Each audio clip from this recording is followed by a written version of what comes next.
গোগামুখত কংগ্ৰেছ দলত বৃহৎ যোগদান প্ৰাক্তন বিজেপি সক্ৰিয় কৰ্মী যুৱ সমাজকৰ্মী শচীন্দ্ৰ দলেৰ নেতৃত্বত বৃহৎ যোগদান কাৰ্যসূচী শচীন্দ্ৰ দলে গোগামুখ মহাবিদ্যালয়ৰ অধ্যাপক গোগামুখ ৰিজলিউশ্যন একাডেমীৰ পৰিচালন সঞ্চালক দলে সাহসিকতাৰে এগৰাকী শিক্ষক হিচাপে মেট্ৰিক পৰীক্ষাৰ প্ৰশ্নকাকত ফাদিলৰ লগত জড়িত চক্ৰক উৎখাত কৰাত অৰিহণা যোগাইছিল আজি অসম প্ৰদেশ কংগ্ৰেছ কমিটিৰ সভাপতি ভূপেন বৰাৰ উপস্থিতিত যোগদান লগতে তিনিশৰো অধিক লোকৰ যোগদান কংগ্ৰেছ দলত বিজেপি এজিপি এজেপি টিএমপিকে গণশক্তি দলৰ লোকে যোগদান কৰে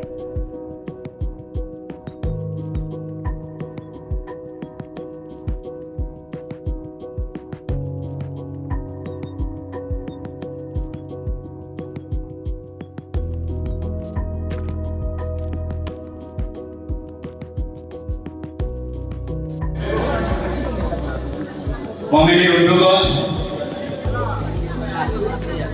আৰু বৰদলি ব্লক কংগ্ৰেছৰ সহযোগত গোগামুখ পাব্লিক অডিটৰিয়ামত আয়োজন কৰা যোগদান কাৰ্যসূচীত উপস্থিত থকা মাননীয় ধেমাজি জিলা কংগ্ৰেছৰ সভাপতি দেশ অসম প্ৰদেশ কংগ্ৰেছৰ মাননীয় সভাপতি মহোদয় ভূপেন বৰাদেৱ অসম প্ৰদেশ কংগ্ৰেছ কমিটিৰ মুখাধ্যক্ষ হেমহৰি বিহু ডাঙৰীয়া অসম প্ৰদেশ কংগ্ৰেছ কমিটিৰ জ্যেষ্ঠ মুখপাত্ৰ শৈলেন সোণোৱাল ডাঙৰীয়া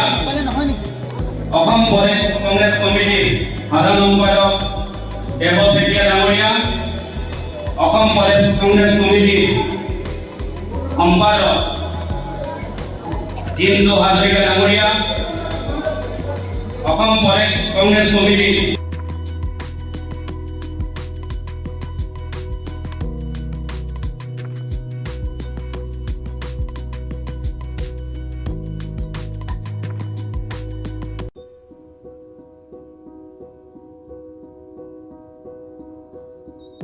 ৰাজনৈতিকভাৱে পৰিস্থিতিৰ পৰিৱৰ্তন হৈছে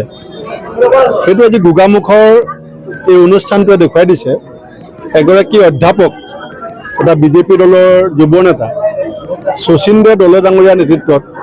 বিজেপি এজিপি গণশক্তি প্ৰায় 300 নেতা কৰ্মীয়ে আজি আমাৰ দলত যোগদান কৰিছে মই ইতিমধ্যে সভাত কৈছোঁ যে 3 বছৰ যেতিয়া মই ইয়ালৈ আহিছোঁ এজনমান মানুহক মই লগ পাইছিলোঁ গোটেই অসমত সেই মিটিংখন কৈ লৈছিল যে ভূপেন বৰাৰ সভাত 50জন মানুহ হোৱা নাই আজি যিটো ৰাইজৰ সমাগম এই প্ৰমাণ কৰে যে ৰাজনৈতিকভাৱে বতাহে দিশ সলাইছে ৰাইজে ইতিমধ্যে সিদ্ধান্ত লৈছে আৰু ৰাইজৰ সিদ্ধান্তৰ কথা মুখ্যমন্ত্ৰী ডাঙৰীয়াও গম পায় সেইকাৰণেই তেখেতে পঞ্চায়ত ইলেকশ্যন হুৰুকা পিছলা কৰি আছে হিমন্ত বিশ্ব শৰ্মা ডাঙৰীয়াই ৰাইজৰ মনৰ ভাৱটো গম পোৱাৰ কাৰণে MSC ইলেকশ্যন পাতিবৰ কাৰণে দুধুমুধু হৈ আছে কাৰণ যেতিয়া ইলেকশ্যন হ'ব তেতিয়া আপোনালোকে দেখিব কাৰণ যোৱা 24ৰ যিটো লোকসভা নিৰ্বাচন তাতো এই গোটেই উত্তৰ অসমত আমাৰ ভোট যথেষ্ট পৰিমাণে বৃদ্ধি হৈছিল যদিও আমি জিকিব পৰা নাই কিন্তু এই 24ৰ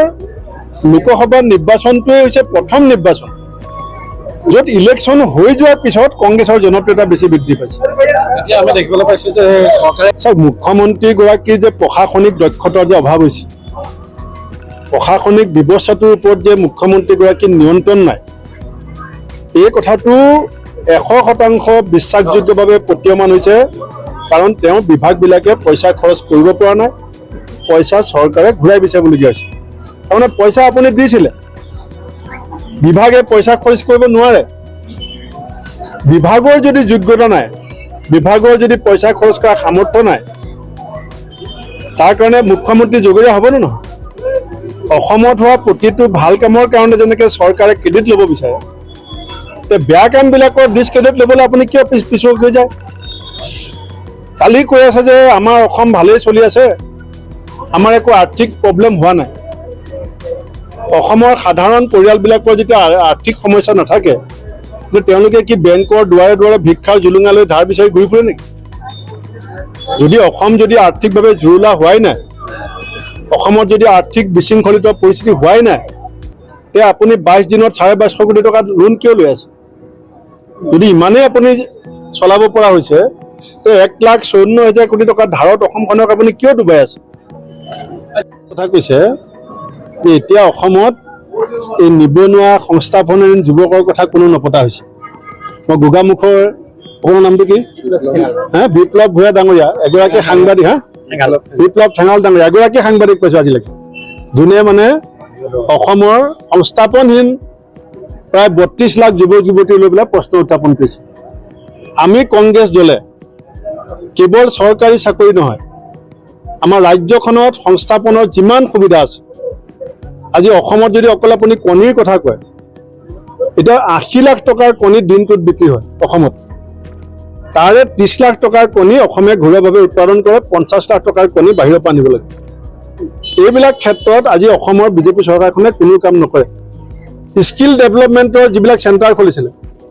সেইবিলাক চব পৰিত্যক্ত হৈ পৰি আছে, তেওঁলোকে খালি বিল্ডিং বনোৱাত লাগি আছে। আজি গাখীৰ উৎপাদনত অসমে গোটেই সাউথ ইষ্ট এছিয়াত গাখীৰ যোগান ধৰিব পৰা সমৰ্থা আৰু সুযোগ আছে। আজি চিকেন কিমান বাহিৰৰ পৰা আহে? যে সংস্থাপনৰ কৃষিভিত্তিক ক্ষেত্ৰখনত যিমান সুযোগ আছে, সেই সম্পৰ্কত আমি এটা এক্সপাৰ্ট কমিটি বনাই পেলাই তেওঁলোকক অধ্যয়ন কৰিবলৈ দিছোঁ, যাতে একেটা সুযোগতে একেখন ক্ষেত্ৰত আমি 10 লাখ 15 লাখ যুৱক যুৱতীক এটা সংস্থাপনৰ সুযোগ দিব পাৰোঁ। কিন্তু আপোনাক মই কৈ দিলোঁ, হিমন্ত বিশ্ব শৰ্মা ঝাৰখণ্ডৰ যিকেইটা সমষ্টিলৈ গৈছে আৰু হাৰিয়ানাৰ যিকেইটা সমষ্টিত হিমন্ত বিশ্ব শৰ্মা গৈছে, তাত চব হাৰিব বিজেপি, চব বিজেপি হাৰিব। কালি ৰিজাল্ট ওলালে চাব আপুনি। নমস্কাৰ জনাইছোঁ। আশা প্ৰত্যাশা মানে হ'ল বৰ্তমান বিজেপি গভৰ্ণমেণ্টৰ যিটো শাসন ব্যৱস্থা, গতিকে আমি অতিষ্ঠিত হৈছোঁ, বিশেষকৈ নিবনুৱাসকলো অতিষ্ঠিত হৈছে। আৰু তেখেতলোকৰ যিটো এতিয়া মন্দাৱস্থা চলি আছে গভৰ্ণমেণ্টৰ, আমাৰ সভাপতি মহোদয়ে কৈ গৈছে, প্ৰদেশ কংগ্ৰেছ কমিটিৰ সভাপতি মহোদয়ে তেখেতে কৈছেই, যিটো ঋণৰ বোজা আমাৰ প্ৰত্যেকজন অসমৰ নিবনুৱা তথা জনসাধাৰণে ভুগিব লাগিব পৰৱৰ্তী সময়ত। আৰু অসমৰ যিটো আৰ্থিক অৱস্থা, এই আৰ্থিক অৱস্থাৰ কাৰণে পৰৱৰ্তী সময়ত সকলো জনসাধাৰণে এটা সুশাসন বিচাৰি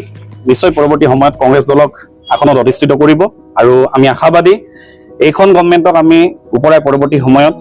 পুনৰ আমি সুশাসন ব্যৱস্থাৰ এখন কংগ্ৰেছ গভৰ্ণমেণ্টৰ চৰকাৰ বনাবলৈ সক্ষম হ'ম।